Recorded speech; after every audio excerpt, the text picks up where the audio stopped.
Welcome to I Love My HBCU ? The podcast where we express our undeniable love for HBCUs, but where we are also not afraid to address a few tough questions. So, sit back, learn a little, love a lot, and rep your HBCU. Hello everyone to this week's episode of I Love My HBCU ? And I am honored to be joined by the one and the only Mayor Brandon Scott of Baltimore City, Maryland. How you doing, sir? I'm doing good. Tosin, thank you for having me. I'm doing great, and thanks for having me on the podcast. I should be thanking you. You've got one of the, and I don't say this as a jab or jest, you truly have one of the busiest schedules. And that is thanks to you being one of the most visible mayors, I would say, in the country. When do you sleep? Well, sleep is not something that I've been afforded in my now 17 years in City Hall, but even less so now because I have a 2.5-month-old son at home who does not care about my need for sleep at all. So I also know, okay, so sleep is off the table for him. For those of us who've followed you in the public sphere, we know you like to be active. You are an active mayor. Do you have time for that? Yeah, so I still have the time to do a lot of that stuff. The weather is breaking, so my biking and I'll be moving from indoor basketball to in the summertime still doing my flag football because I got to be active. I can't be the best mayor or the best person that I can be, the best dad I can be if I don't have my body in the best physical shape and also via that also being in the best mental shape that I can be. Absolutely. So I think the last portion there then is we need to try to convince Charm to give you a break so that you can sleep because Well, that's the listen, equation. the good thing about it is that he loves basketball. So already I know he'll be entertained by me playing basketball because that's what keeps him calm at night when you want him to be quiet. Like he literally will fuss until you find a basketball game and put it on the TV and he's just like watching it go back Oh, and that's forth. And amazing. then he screams and cries when the commercials come.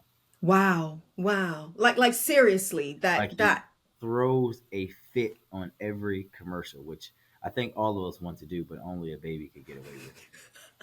Okay, I have to ask because we hear these stories. You're blessed to be a father. I don't have kids, but I hear people say that you can almost engage a child even before born into some of these activities.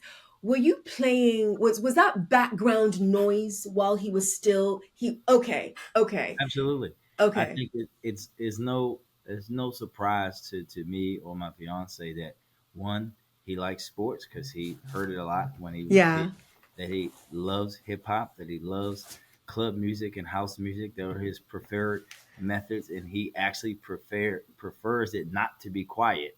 Um, Wow. yeah, because he was in the womb during AFRAM.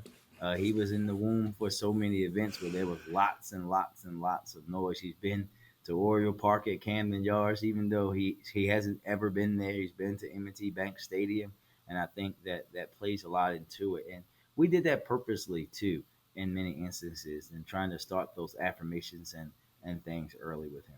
So there's something to it. I absolutely love it. There's something to it. Speaking of music, I'm going to jump into our rapid fire segment because there's a question in there that deals with music, and I love this. And I'm curious to hear. Tosin, that's not fair. I was about to tell you what you can't say, like you can't give one of Raekwon's, but that's not fair. I'm not going to do that to you. Just going to see what comes Okay, with regards to your answers. Okay, are you ready? I'm I ready. know the producer's going to put 67 seconds. You're Mayor Scott. Our rapid fire segment is 67 seconds. Can you That's take a cool. wild guess why it's 67 seconds instead of 60? I have no idea why. I'm interested to learn. You're the first person that doesn't give a guess. You're the only one that doesn't just give something. So I'll tell you. So 10 HBCUs were founded in 1867. So to pay Oh, homage okay, okay. I was to thinking it's like there's way more than 67 HBCUs. So I'm like, why? It's the 1867 that we're giving homage to. Okay. Okay. All right. First question. Describe yourself in 3 words. Uh, Passionate, caring, dedicated. Passionate, caring, dedicated. All three that belong to the same family, by the way. Um, at your undergraduate commencement, if you can remember, who was the commencement speaker? I absolutely don't remember. Why, Dr. Tolson, whenever I'm doing a commencement speech, I keep it in between 5 and 10 minutes. I will never do to young people what's done to me. And I will just tell you, at St. Mary's College, you graduate outside in Southern Maryland. We wear all black in May. So mainly, I was thinking about like, were there any more water bottles on the end of my row because it was like 90 degrees that I'm day. We were sure. dying. I don't I'm remember sure. and none of my classmates remember who the speaker is was either. We all were just trying to get up out of there. Absolutely. Absolutely. I love the honesty. I appreciate it. In one word or short phrase, if you remember, how would you describe life on St. Mary's College? St. Mary's Oh, campus?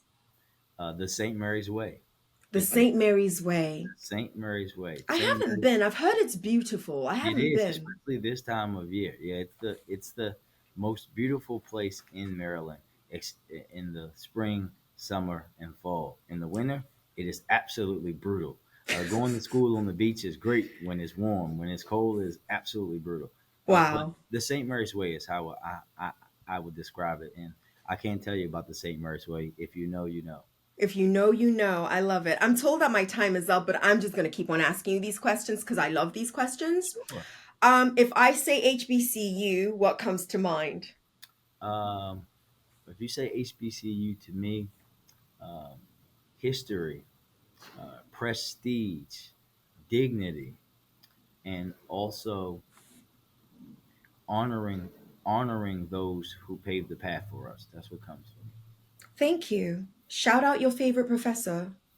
My favorite professor, it's a couple of them. So I have a couple of them. Professor Denny, who was my one of my history professors, Professor Coleman, who was one of my English professors, Dr. Ford, who was sociology anthropology, Professor Shafcott, who was the toughest political science professor that anybody will find ever. But we love her, and Professor Hill and Professor Shafcott was so tough that she now has not one, not two, but three elected official students. My classmate is the county executive in Frederick County, and another one is a citywide councilman in D.C. I love it. I love it. I love it. Wow. That is a legacy. That is a legacy. Oh, that's amazing. This is slightly unfair, but you're Brandon Scott and you're going to answer it. If HBCUs were the only option for you at the time, which one would you have picked? Oh, this is really unfair, and it's going to get me into a lot of trouble because a young Brandon Scott was about that close to moving to Hampton, Virginia, for my senior year to prepare me to go to Hampton because I have aunt and uncle that live there. So outside of Morgan, which of course is literally next door to my high school at Mervo, Hampton was the first college campus that I went on because I had a family member who went there. I used to spend half of my summer down in Hampton, the other half in North Carolina, working on my grandparents' farm. And I love the place, but ultimately I made the decision to go to St. Mary's, which is a long story, mainly because of financial reasons and the balance of financial and them giving me the aid that I wanted, that the aid that I needed, and having the rigorous environment that I was looking for. I appreciate you for being honest. Some would not have answered. So I Sorry, appreciate you for sorry, being Doctor honest. Wilson, sorry, Morgan and Compton. I don't want either of the doctors coming after me when they see this. I think they love you regardless. I really do. I'm going to get even a little bit more unfair. Charm is going to college. What's your dream college for Charm? Oh, that's an easy one for me. The one that's best for him. I Uh, love it. his I went to St. Mary's. His mom went to UMES, right? So it's what's best fits for him. And I as love someone it. who is set on an organization to help me go to college, the College Bound Foundation, on their board for over 10 years now.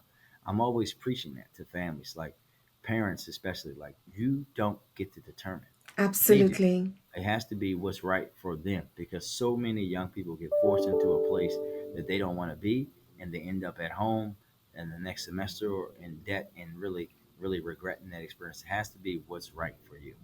I So hope whatever, every and that's parent if is Tom hearing wants to you. go to college. He might not want to go to college. He might want to follow in his uncle's footsteps and go into the military. He might want to go straight into the world of work. So it just depends on what's right If for we him. could clone you, we should have you show up at the open houses for Yeah. some of the schools, honestly, because I that is probably the realest answer I have heard, especially that last part that you just said, that he may not want to go to college. And parents, I just don't think it works in a child's favor to force them to go down that pathway if it's really not for them. No, yeah, I listen. I have two younger brothers.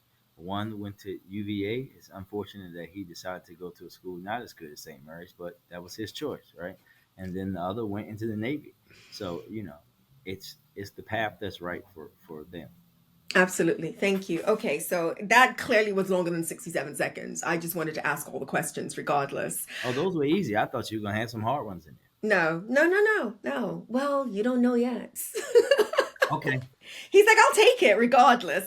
This is him all that for those who have not had the pleasure, because I think it's pleasure to live in Baltimore City, engage with Mayor Brandon Scott.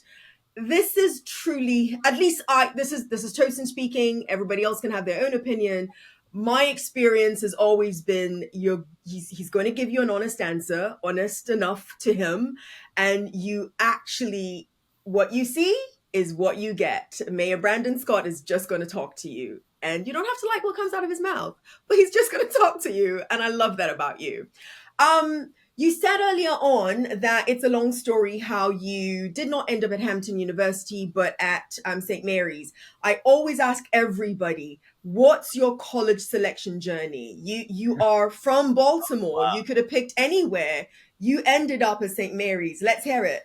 And so it's a very long story. I'll try to shorten it for you. So we know that in high school I ran track, and for a long time throughout my high school career, we were pretty sure that that was going to be what I was doing in college. Okay. I actually had something happen to me that I'm now grateful for.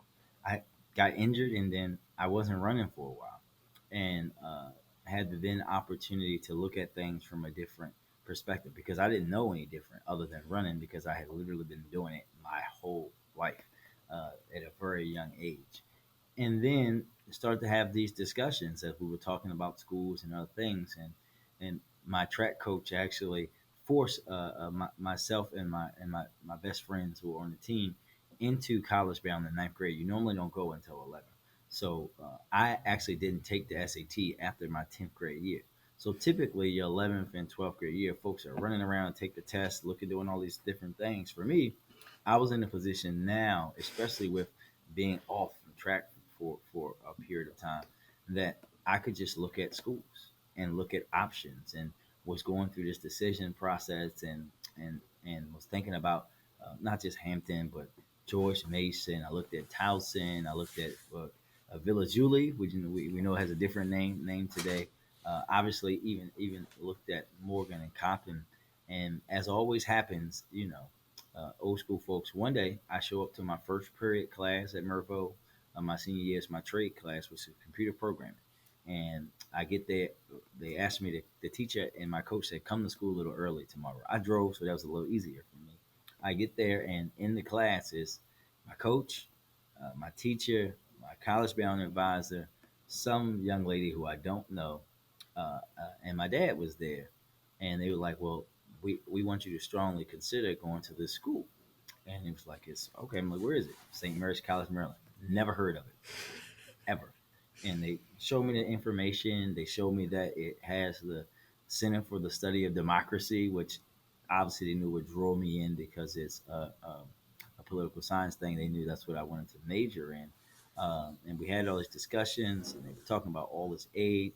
And then they told me, it's like, there's one hitch. There's no track team. They thought that that would be a reason for me not to go. But after a lot of that, I guess, soul searching, now that I think about that, at a young age, I had decided, like, you know what? I don't want anybody telling me what to do when I get to college. I want to do things at my own pace, and also not be at the beck and call of coaches, right? Like, I Mm, just don't, mm. that's how it is. And with college sports, they tell you like what classes to take and all of that. Don't let anybody. This is long before the days of NIL. So, they if they say you're a criminal justice major, you're a criminal justice major, right? So, I went home and sat on it for a while, and without even visiting, I just made the decision to go to St. Mary's. The first day that I was on campus on August the 31st, 2002 was my first time ever being there. And I remember the first time because it's in St. Mary's City when I bent that curve that now it's like I feel back at home and has this beautiful view of the water and all of the campus that's sitting right there on the water. I remember my first thought was it says welcome to historic St. Mary's City. I'm like, well, where's the city? But now I love it, right? I actually vacation every summer down in St. Mary's on the water. But that's how I made the decision. Wow. Best decision I Wow. ever made. Wow. We wouldn't be talking if I didn't go to St. Mary's. My If you life didn't would go be to a lot St. different. Mary's. Mhm. Wow. Wow. I also hope you were a better athlete than I was. I ran track. I always quickly remind people I wasn't good. I ran track, but I wasn't good.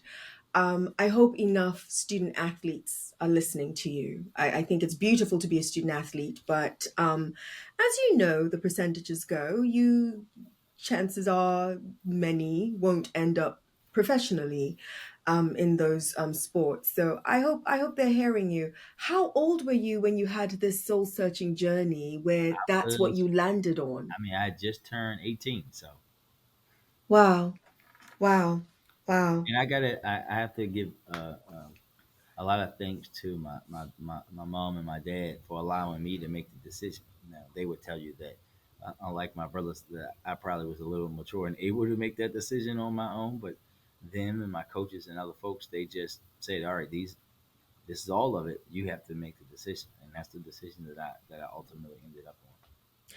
I'm based on that. I'm curious to hear what would current Mayor Brandon Scott tell 18-year-old freshman Brandon Scott? To do it exactly the same way.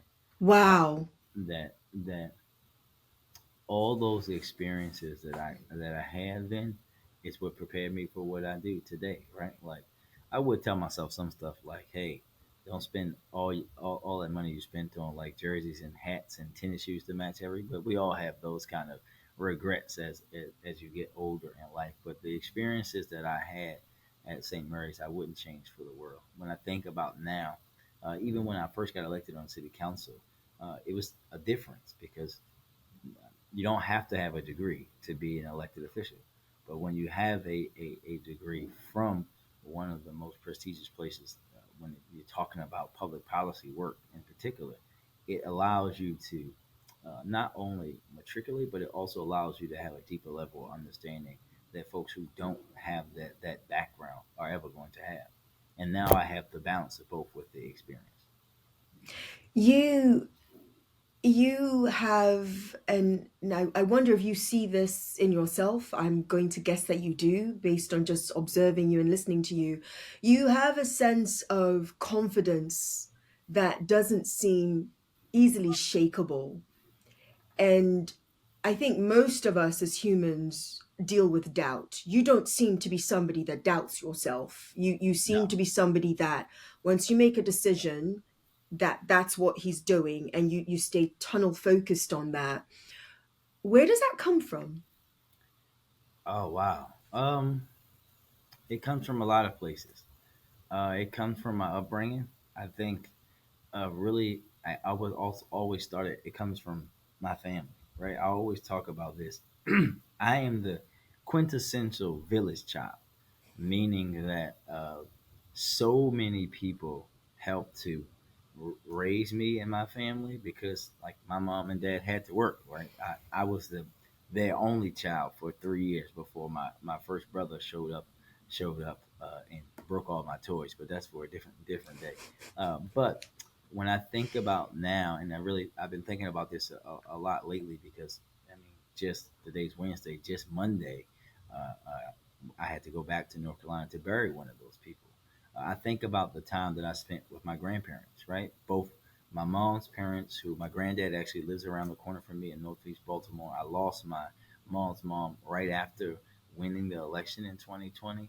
All that they put into me and the history. My dad's family coming from rural North Carolina, where I lost my grandmother at the age of 10, and then my grandfather when I was 20, in the time I was in college, and knowing where they come from, right? Like, um, my grandparents, my dad's parents worked on that pig farm until my grandfather worked there until he couldn't work anymore.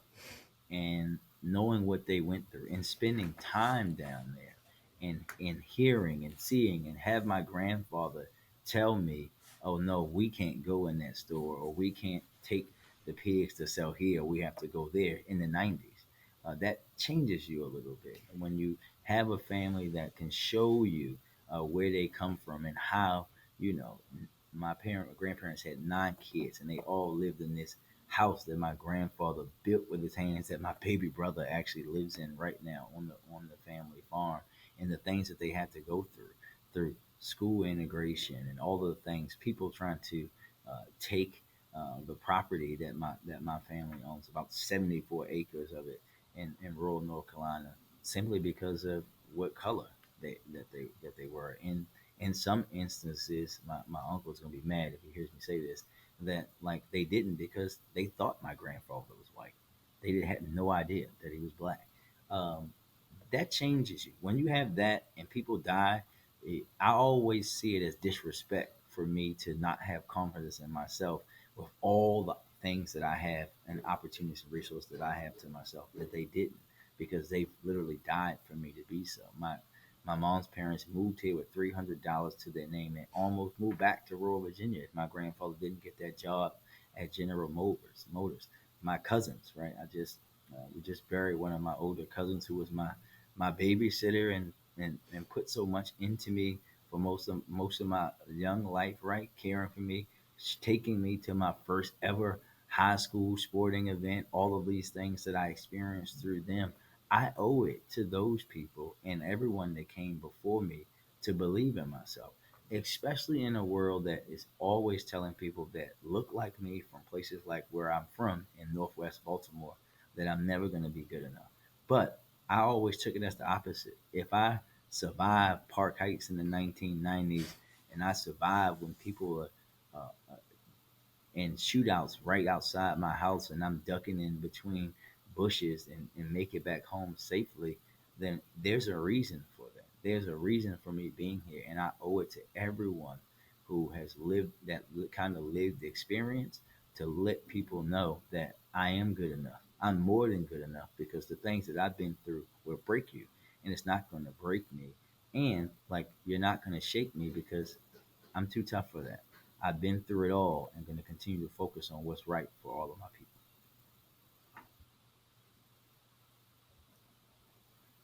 That was a lot. That was a lot. What came to mind as you were speaking is I wonder how many people get lucky to hear you talk and speak on this. I hope a lot of people do, and I hope a whole lot more, especially younger people, get to hear um, everything you just said. That was a lot. That was a lot in a good way. That's what I mean when I say that was a lot. That was, wow. I want to put a mic in front of you and just let you talk to a whole bunch of college students. And being very honest with you, I mean that, but Anytime. not Mayor Brandon Scott, but this Brandon Scott that just spoke about. I heard the power of resiliency. I heard the power of an inner voice. I heard the power of appreciation of what makes the fiber of what one person is, and that's, you don't hear a lot of that, especially in our college classrooms anymore. It's a lot of theoretical language that they get to hear, and not a lot of heart language. So Thank you for that. I do know all of my students are going to get to hear this, but I hope many more get to hear you just speak from the heart. You are a music person. If your time in college was a song, what? And you can only pick one. If your time in college was a song, what song would you pick? If my time in college was a song, which song would I pick? Huh? This is a good one for him. Yeah, it's a good one. I'm going to surprise everybody here and not pick a Wu Tang song. My time in college would be Most Def Umi Says, and I think Okay. that most of my college classmates would agree with that. It also is a bit predictable for you, though. It is. It's I think it's a bit predictable for you. As I have mentioned several times, and anyone paying attention already knows, you are the mayor of Baltimore City. There are two HBCUs in your city. I like to throw unfair questions at you. How would you describe? I'm not going to ask you to pick one over the other. That's really unfair. But how would you? How would you I want describe to each Michael one? Jenkins and them coming from me. How would I describe each one? Each one, yes. All right. Which one first? I'll let you pick which one first. I'm gonna say, ooh, Tosin, that's not right. I was about to say I'm gonna save the best for last because I'm at Morgan. That's not right.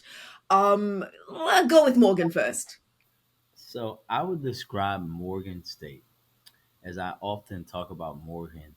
When people think about college in Baltimore, especially black folks, they think about Morgan State. That's why I often refer to it as Baltimore's university, Yeah. right? But I would describe Morgan as Morgan is more than an anchor institution. Morgan is a place where young people, young black people from all across this country come to Baltimore, and that's where they get sprinkled with obey. They never leave, right? They come here and they never leave. And that's because of the deep connection that Morgan has with Baltimore and his community through the institution's work on research, through the institution, the way it exists within the neighborhood. So many of the students actually living in the neighborhoods. Before I moved where I moved now, my neighbors were Morgan State students for many, many, many years. And I think that's how I would describe Morgan State as Baltimore's university and really the introduction to Baltimore for so many young people that come here, where they get that great knowledge and the history that they stand on at Morgan State allows them to have a deep connection with the city and one of our most important and integral partners in all things research and growth and the betterment for Black lives in Baltimore. And when I go over to West Baltimore and West Baltimore's University, as I call it, in Coppin State, Coppin, I think, is Coppin reminds me a lot like of Baltimore. Coppin's not the glitterly fancy place. Is sometimes by some people, not me, always looked at as like the little brother or little sister to Morgan State. But Coppin, like Baltimore, has that chip on its shoulder, right? They punch above their weight. They crank out, and when you think about, I know for me, uh, there would be no Brandon Scott if Coppin State wasn't churning out all those teachers back in the day. Hmm. Because Hmm. so many of my Hmm. educators came from Coppin State. But also, I'm always going to be forever grateful to Coppin State because and this is a little unknown fact, when I first graduated from college, a lot of my time as a community activist and young man was spent on Coppin's campus, working on the Coppin Man and Black Male Retention Initiatives. We had this thing back in the day at Coppin at the Talent Center called the Brothers Circle, where myself and one of my high school classmates were providing space, working with uh, Hmm. people like Dr. Bolden and Dr. Hutchins at Coppin State for young black men to be open, right? Like about their emotions and issues and things they were having that, of course, in 2006 was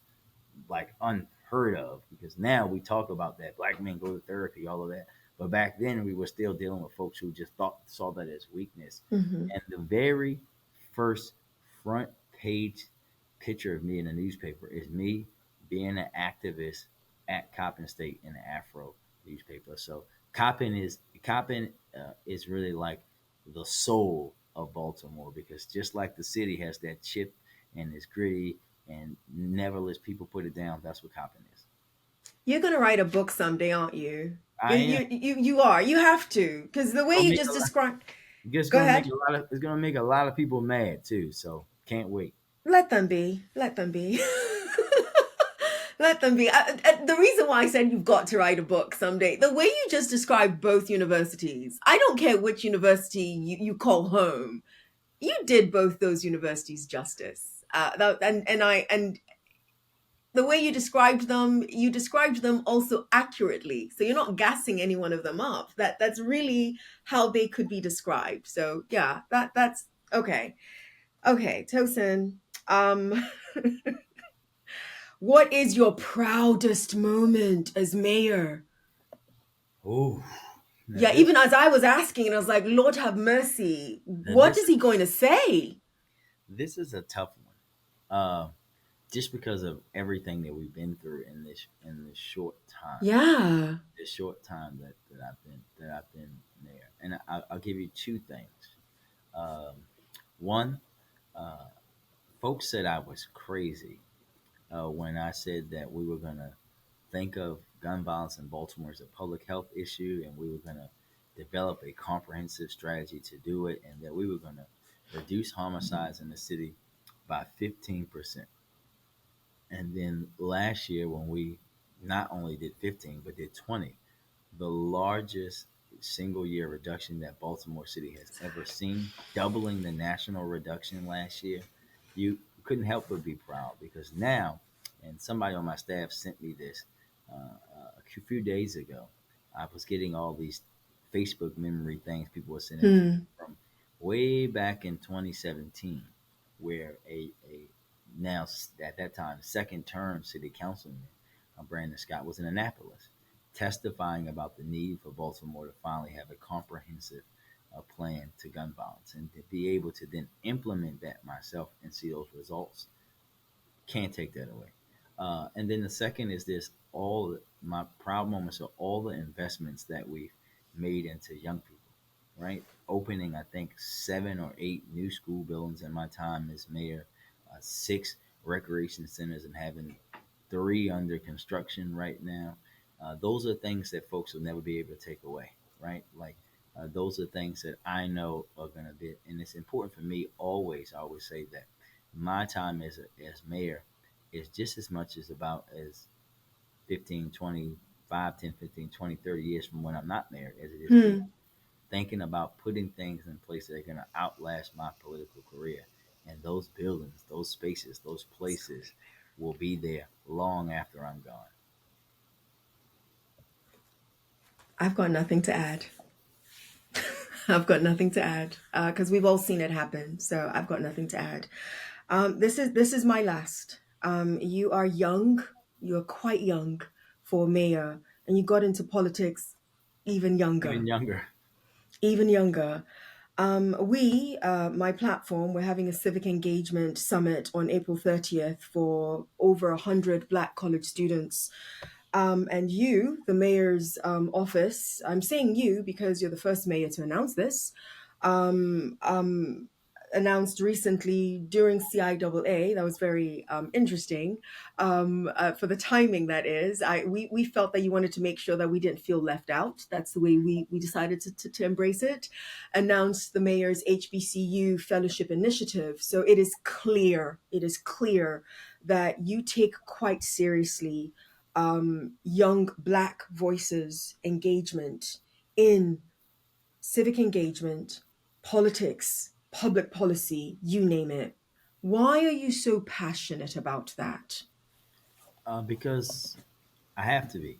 It's my responsibility. Too many people have sat in seats like I sat in and not done right by our people, and been afraid to say, no, I'm going to make sure that I go above and beyond for my people. because representation matters, but implementation matters a lot more. And I think for me, knowing what we can see, knowing that we need the next generation of folks, of public servants working in our health department, working in our finance department, working in transportation and our housing department and our HR department, right?